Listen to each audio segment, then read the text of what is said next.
प्रशांत कुमार आपका स्वागत करता हूं अपने YouTube चैनल भगवान बुद्ध की शिक्षाएं में। आज हम बात करने वाले हैं सिद्धार्थ गौतम के शाक्य संघ में मतभेदों के बारे में। होनहार सिद्धार्थ को शाक्य संघ का सदस्य बने 8 वर्ष हो चुके थे। वह संघ के अत्यंत समर्पित, वफादार और दृढ़ संकल्प सदस्य थे। जितनी रुचि उन्हें निजी मामलों में थी, उतनी रुचि वह संघ के मामलों में भी रखते थे। संघ के सदस्य के रूप में उनका आचरण आदर्श व एक उदाहरण था और उन्होंने व्यवहार के स्वयं को सबका प्रिय बना लिया। उनके सदस्यता के 8वें वर्ष में एक ऐसी घटना घटी जो शुद्धोदन के परिवार के लिए दुखद बन गई और सिद्धार्थ के जीवन में संकटपूर्ण स्थिति पैदा हो गई। इस दुखद प्रकरण का आरंभ कुछ इस प्रकार से हुआ। शाक्यों की राज्य की सीमा से सटा हुआ कोलियों का एक राज्य था। रोहिणी नदी दोनों राज्यों की विभाजन रेखा थी। शाक्य और कोली दोनों ही रोहिणी नदी के पानी से अपने अपने खेत सींचते थे। हर फसल पर उनका आपस में विवाद होता था कि रोहिणी नदी के जल का कौन और कितना उपयोग करेगा। यह विवाद कभी कभी झगड़ों में बदल जाता था और झगड़े कभी कभी लड़ाइयों का रूप ले लेते थे। सिद्धार्थ की आयु 28 वर्ष की हुई। उस वर्ष रोहिणी के पानी को लेकर शाक्यों के नौकरों में और कोलियों के नौकरों में एक विवाद के बाद बड़ा झगड़ा हो गया, जिसमें दोनों पक्ष के लोग घायल हो गए। इसका पता चलने पर शाक्यों ने और कोलियों ने सोचा कि इस विवाद को सदा के लिए युद्ध के द्वारा हल कर लिया जाना चाहिए। शाक्यों के सेनापति ने कोलियों को विरुद्ध युद्ध की घोषणा के प्रश्न पर विचार करने के लिए शाक्य संघ का एक अधिवेशन बुलाया। संघ के सदस्यों को संबोधित करते हुए सेनापति ने कहा, हमारे लोगों पर कोलियों ने आक्रमण किया है, इसीलिए हमारे लोगों को पीछे हट जाना पड़ा। कोलियों ने इससे पहले भी अनेक बार ऐसी आक्रमण कार्यवाही की है। हमने अब तक उन्हें सहन किया है, लेकिन ऐसा हमेशा नहीं चल सकता। इसे रोका जाना चाहिए और इसे रोकने का एक ही रास्ता है कि कोलियों के विरुद्ध युद्ध की घोषणा कर दी जाए। मेरा प्रस्ताव है कि कोलियों के विरुद्ध यह संघ युद्ध की घोषणा कर दे।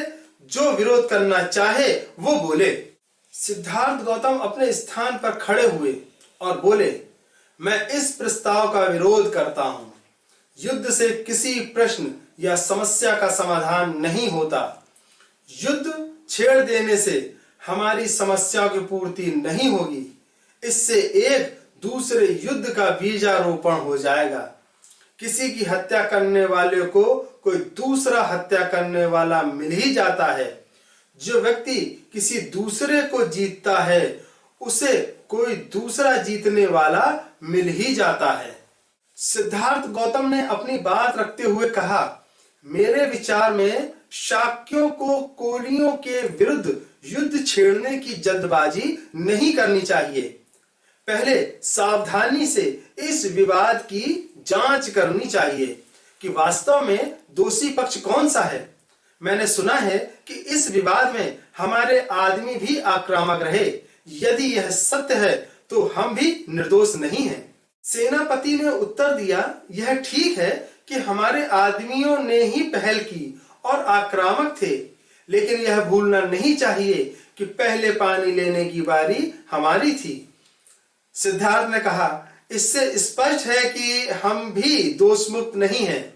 इसलिए मेरा प्रस्ताव है कि हम अपने में से 2 आदमी चुने और कोलियों में से यह कहा जाए कि वे अपने में से भी 2 आदमी चुने और फिर यह चारों मिलकर एक 5वां आदमी चुने। ये 5 आदमी मिलकर झगड़े का समाधान करें। सिद्धार्थ गौतम ने जो संशोधन हेतु प्रस्ताव रखा, उसका विधिवत समर्थन हो गया। किंतु सेनापति ने संशोधन का विरोध किया और कहा, मुझे विश्वास है कि जब तक कोलियों को कठोर दंड नहीं दिया जाता तब तक उनका यह संत्रास समाप्त नहीं होगा। अतः प्रस्ताव और संशोधन पर मत लेना आवश्यक हो गया है। पहले सिद्धार्थ के सुझाव संशोधन का प्रस्ताव ही मत के लिए प्रस्तुत हुआ। वह बहुत बड़े बहुमत से अमान्य हो गया। उसके बाद सेनापति ने स्वयं अपने प्रस्ताव पर मत मांगे। सिद्धार्थ गौतम ने फिर खड़े होकर विरोध किया। उन्होंने कहा कि मेरी संघ से प्रार्थना है कि इस प्रस्ताव को स्वीकार न किया जाए। शाक्य और कोलिय निकट संबंधी हैं। यह बुद्धिमानी नहीं है कि वे एक दूसरे को बर्बाद करें। सेनापति ने सिद्धार्थ के तर्क का घोर विरोध किया और उसने इस बात पर जोर दिया कि युद्ध में क्षत्रियों के लिए कोई अपना पराया नहीं होता। उन्हें राज्य के हित में अपने सगे भाइयों से भी लड़ना पड़ता है। बलि कर्म ब्राह्मणों का कर्तव्य है, युद्ध करना क्षत्रियों का कर्तव्य है, व्यापार करना वैश्यों का कर्तव्य है और सेवा करना शूद्रों का कर्तव्य है। हर वर्ग को अपना कर्तव्य निभाने में ही पुण्य है। शास्त्रों में ऐसी ही आज्ञा है। सिद्धार्थ ने उत्तर दिया, जहां तक मैं समझता हूं कि धर्म तो इस बात को मानने में है कि वैर से वैर कभी शांत नहीं होता। यह केवल प्रेम से ही शांत हो सकता है। सेनापति अधीर हो उठा और बोला, इस दार्शनिक शास्त्रार्थ में पढ़ना बेकार है। स्पष्ट बात तो यह है कि सिद्धार्थ को मेरा यह प्रस्ताव अमान्य है। हम संघ का मत लेकर इसका निश्चय करें कि संघ का क्या विचार है। तदनुसार सेनापति ने अपने प्रस्ताव पर लोगों से अपने मत मांगे। भारी बहुमत से प्रस्ताव पारित हो गया। आज के लिए बस इतना ही। अगले एपिसोड में हम बात करेंगे सिद्धार्थ गौतम के देश छोड़ जाने के बारे में। आपको आज का हमारा यह एपिसोड कैसा लगा? अपनी राय हमें कमेंट सेक्शन में जरूर बताएं।